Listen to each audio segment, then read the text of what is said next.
Hello ladies and gentlemen, this is Blue Maxima.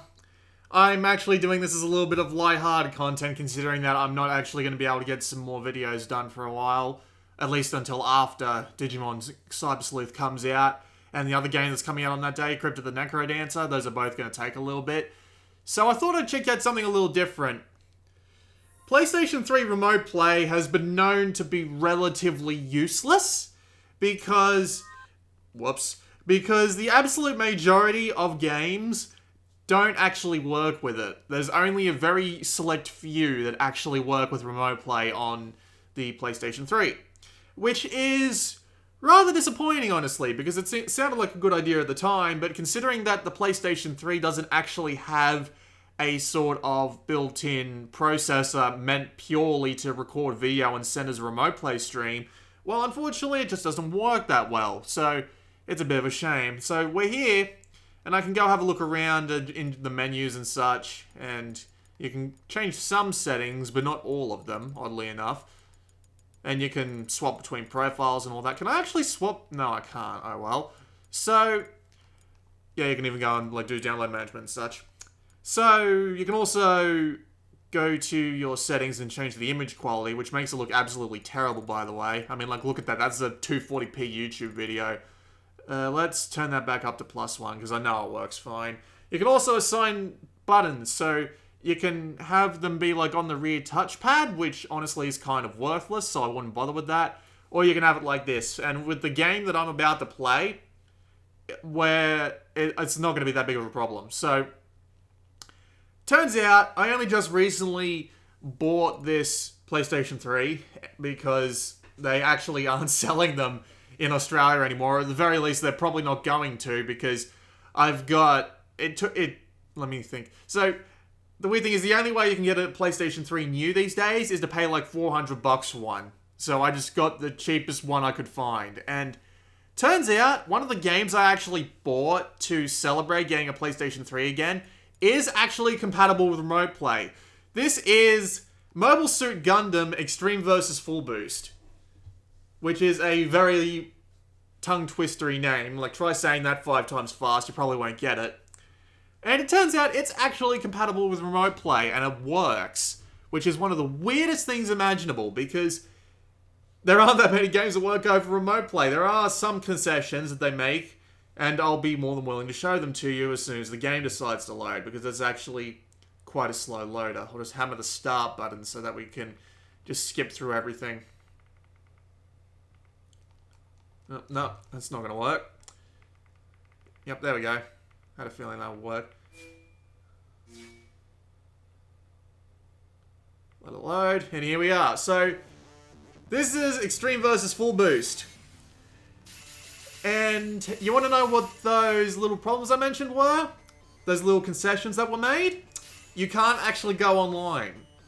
Which is a really weird thing. The arcade and the Full Boost missions, they work fine. I don't understand why I can't go online while I'm in this mode. But anyway, we'll deal with it. So, the way this game's control scheme works, wrong screen, is that you have 4 buttons, and then these 4 buttons can be combined by pressing 2 at the same time in order to get different effects out of them. So, you can actually bind L1 and R1, L2, R2, L3, and R3 to combinations of the 4 face buttons.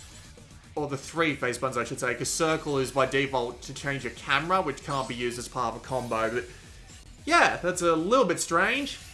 Nevertheless, let's actually give this a shot, shall we? So we're going to go play some arcade. And I'm going to try and play on the relatively easy difficulty. And I'm going to play with a suit that I actually know. I haven't played... I know Gundam. Yes! I actually haven't played that much of Full Boost, but I'm very slowly getting my head around it, and it turns out they're probably not actually going to make any more, arcade home ports, so I probably made a really good choice in picking this up. But anyway, I am going to find the suit that everyone recommended I use, which is the Destiny Gundam. But yeah, as you can see, there is a gigantic roster here. This actually isn't duplicated in Extreme vs. Force, oddly enough. Extreme vs. Force has, a third of this, which is a little ridiculous. But anyway, Destiny Gundam, I'll just do a Soul Burst, because why not, right? regular mode, and normal difficulty. So while the main draw of this game is the online mode, and I have actually played online with this, and I got kicked for being rude, which was a little odd, but I'll probably skip the rest of that just so I don't get copyright striked. But nevertheless, so I have actually played a fair bit of this online. That is the main draw, but if you want to just like get some practice in, and you don't want to get the PlayStation 3 or PlayStation 4, in my case, controller out, you can play with this. So this is how the game works. Ow. Me getting my ass kicked? Yeah, this is actually exactly how the game works. So, the main buttons in this game are your square and triangle buttons. Square is your shot, and triangle is your melee attack. Whoops. You can also do, if you double tap X, you'll actually do a boost dash, which is very useful for getting out of tight situations, and you may also want to try stepping, but I'm getting my ass handed to me at the moment. Ow! If you press X and square, that activates one of your special moves. You can also use the R button by default, but that can also be played with by using the triangle and X button, which is a very weird combination. Like, try pressing triangle and X at the same time on your Vita. It's painful. It's even worse on the big controllers.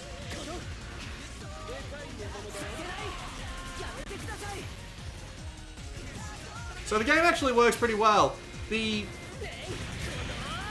main problem with the controls is that since you don't have like 4 shoulder buttons, you can't bind things like pressing triangle and X, triangle and square and X all at the same time to a... Ow. You can't bind them all to a shoulder button, which might actually be convenient for some people. So you have to rely on the... Ow! You have to rely on using the... You have to rely on using the face buttons. There's also another problem with this where you can't actually burst like I just did unless you're using the... Unless you're very good at pressing triangle, square, and X on the Vita at the same time, which, trust me, nobody is. You are probably going to have to do something really strange like I do, where my R button is bound to pressing triangle and X at the square at the same time, then I just hit square at the same time that I press R1, and that actually brings up a burst, which is kind of great. Yeah, that was an example of one fight. I'll move on to another fight. The idea with Extreme versus Full Boost is that you're moving very quickly, and you have to try and use your suit's advantages against their suit's advantages. So it's basically a fighting game, like Street Fighter, only it's in 3D and moves a hell of a lot faster. Not to mention it's 2-on-2, which is completely ridiculous, and I love it. Like, I haven't even seen a single one of these shows, but I'm just falling in love with absolutely everything Gundam related. It's just, this game is kicking my ass, and I could not be happier for it. Better save my guy before he gets teamed up on, except I'm being teamed up on. I'm not being teamed up on, but I'm getting shot from behind. It's not pleasant. Also, ow, ow, ow, ow, ow. That almost looked like a glitch. It probably was, now I think about it. No, you don't. Bloody Death Scythe hells. I actually have one of these built in the corner of my room. I'm not even joking. I love the Death Scythe hell. I just need to put together his bloody backpack. I'm getting out of the way of that. I'm getting used to it, but yeah, it actually works pretty damn well if you're looking for a, oh dear. As I say that, the game just freaking breaks. But yeah, it actually does work fairly well if you just need like to practice against AI or something. And it is strange considering it's like one of the very few games that actually work with the remote play tech. Yeah, screw it, I'm bursting too. I love bursting because you can literally just move around like a fucking madman.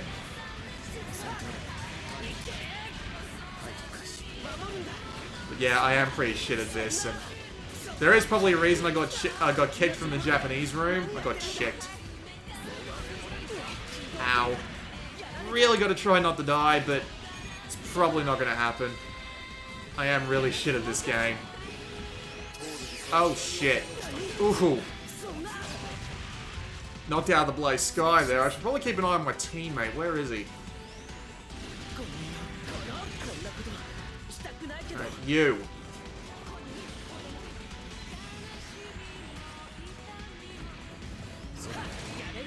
But the game does actually respond to all your commands really well. There's a, I'm gonna die.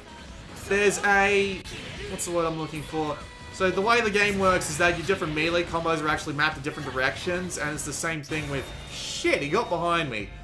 It's the same thing with shots as well, to a point. You actually have to hold like back and then press square and triangle, and it responds to all of these pretty well. And outside just your general lag spikes, which can't really be helped, it is actually fairly decent for practicing in single player and doing your full boost missions. So that was just a really quick look at how remote play works on a PlayStation 3 game, which I never thought I'd get to actually do, but, well, there you go. And it actually works pretty well, and, I mean, obviously playing online is not being able to play online is a bit of a bummer, but, oh well, right? Can I actually select random for myself? I can. You know what? Random 3000 cost suit, and everybody else can be random as well. Let's just have a little bit of fun with this. Let's see, I got... wait, no, I'm on the other side, am I? Oh, lag spike. Am I in an Exia? No, I don't think that's an Exia. Yeah, I don't recognize half the suits in this game.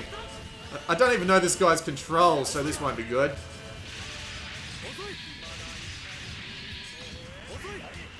Ow, ow, ow.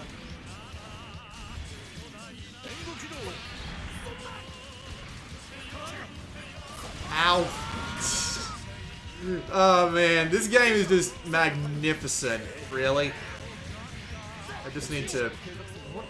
Ooh, what the hell was that? Oh jeez. There's a crossbone. I actually have one of those in the corner, I just haven't built it yet. There we go.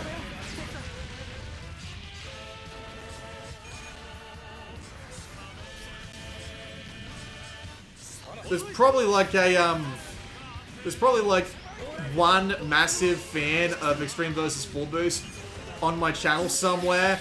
Probably being like, what the fuck are you doing? Do XYZ. But, yeah.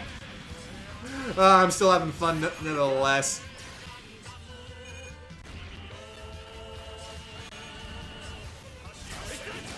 I really am looking forward to Force, despite the fact that it doesn't really have that much going for it in terms of being an Extreme Versus game, but an actually localized Extreme Versus game is like heaven to me. There we go.